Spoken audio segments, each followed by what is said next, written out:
Alors que Manuel Valls, ministre des Outre-mer, entame aujourd'hui la visite de l'archipel, Mayotte semble gagner par la résignation. Sur le bord des routes, les arbres sont toujours couchés, les palmiers feuillés, les bâches ont remplacé la toiture sur de nombreuses maisons, les écoliers n'ont pas tous retrouvé le chemin de leur école. Je ne peux qu'avoir une pensée pour nos compatriotes mahorais, dont certains, depuis mi-décembre, se trouvent dans une situation dramatique. Au nom du groupe UDR, je leur adresse l'expression de notre sincère solidarité. Mais c'est la même résignation qui m'accable aujourd'hui. La France serait-elle vraiment irréformable sur un sujet qui touche tous les Français et au premier rang desquels nos compatriotes mahorais? Tout le monde s'accorde à reconnaître que l'archipel de Mayotte est confronté de longue date à des flux migratoires intenses, en provenance notamment des Comores.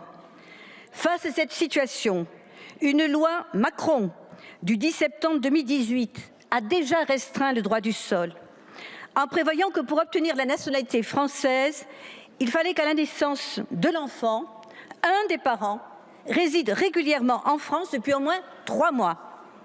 Ce texte n'a pas suffi, bien sûr, à endiguer la pression migratoire et il nous a donc été proposé en janvier de le durcir.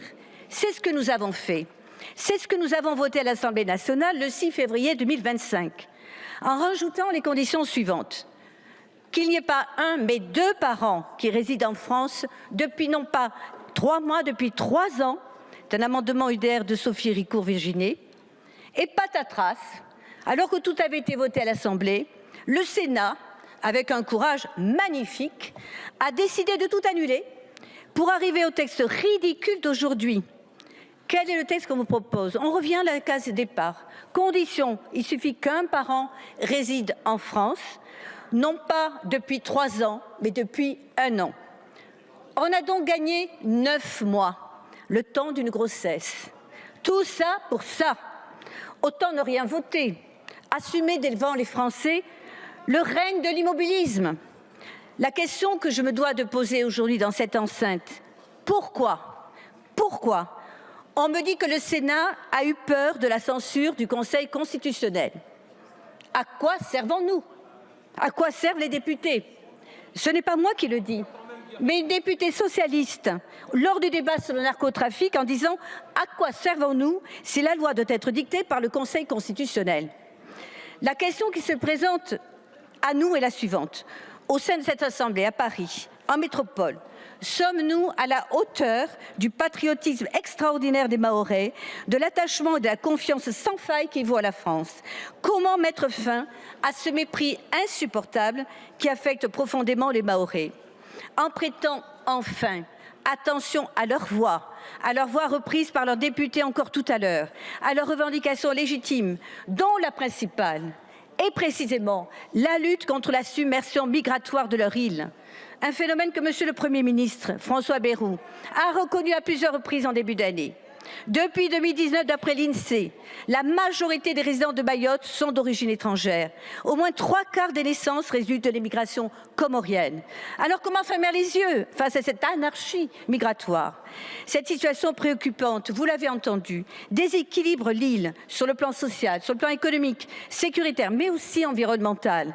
Des bidonvilles remplacent progressivement la mangrove, parmi les plus magnifiques du monde, et met en danger, symbole alarmant, l'avenir de Mayotte, ce lagon magnifique, si nous n'opérions pas un changement radical. Alors pourquoi viennent-ils donc en si grand nombre? La réponse est claire, chers collègues. Le salaire moyen aux Comores est de 120 €, tandis que le RSA dans notre pays est supérieur à 600 €, soit 5 fois ce montant. Alors les Mahorais demandent des mesures fermes et explicites. Force est de constater que ce texte réduit à peau de chagrin n'est pas à la hauteur de leurs attentes. Cependant, ne vous méprenez pas, chers collègues. Nous voterons en faveur de votre texte. Contrairement à vous, nous ne sommes pas sectaires. Nous ne repousserons jamais, d'où qu'elle vienne, une mesure qui améliore le sort des compatriotes. Pour autant, je répète, ce n'est pas cela que réclament de manière aussi unanime les représentants des Mahorais. Ils demandent la suppression pure et simple du droit du sol dans leur île. Enfin, j'ajouterai que ce qui est bon pour Mayotte l'est peut-être aussi pour l'Hexagone. La première vie avec peut-être 10 ans d'avance que nous vivrons bientôt. Attendrons-nous que la submersion migratoire nous emporte aussi Il est encore temps de réagir, à condition de le faire vigoureusement et sans trembler. C'est donc la suppression du droit du sol dans l'intégralité du territoire national que le groupe UDR appelle de ses vœux. Je vous remercie.